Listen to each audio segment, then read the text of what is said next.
round one ដឹកទី1 round 1បាទសូមសម្លេងគាំទ្រមួ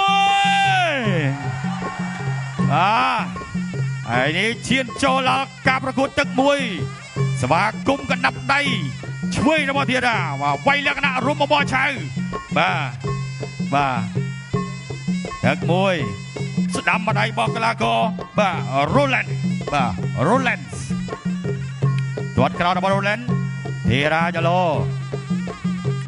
ទឹកមួយបាទធារាស្ដាំមួយរបស់ Roland ចឡូបាទទឹកមួយទៅចាក់ក្រោយមកជើងទៅរបស់ Roland ធីរាអត់ទាន់ទេបាទមួយបាទអត់ទាន់បង្កប់អីយ៉ាហើយផុតកតុយមួយបាទមិនចំគោលដៅទេកិច្ចផុតពីធីរា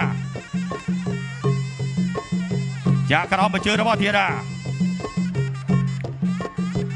បាទ Roland ព្យាយាមដើរចូលគៀបដែរបាទលុកឆ្វេងម្ដាយមួយចូលធុងស៊ុបអូហូយ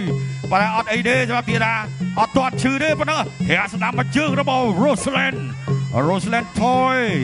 ឆ្វេងម្ដាយ Roland ធីរាតាមខៅឆ្វេងនេះមិនដល់នេះឆ្នាំម្ដាយរបស់ធីរានេះម្ដាយនេះជុកគប់ស្គៀមណែនមែនទែនអូហូយបាទអូយម្ដាយនេះអត់ដាច់ពុកមាត់ច្រើនបាទឆ្វេងអូយបាទស្ដាំទាត់ឆ្វេងមកជើងផ្ទុះសមុទ្ររបស់ Roland ចាធីរាទាត់ឆ្វេងមកចាន់ចាប់គាត់មកឆ្វេងខារបស់ប្រច័នអូហូយទាញមកក្រោមតែអត់អីទេធីរាញញឹមខ្ជិបបាទថាអត់អីទេបាទប៉ុណ្ណេះបាទមានតែខ្លាំងជាងនឹងទៀតទេបាទ Roland នៅមានទៀតបាទអូយ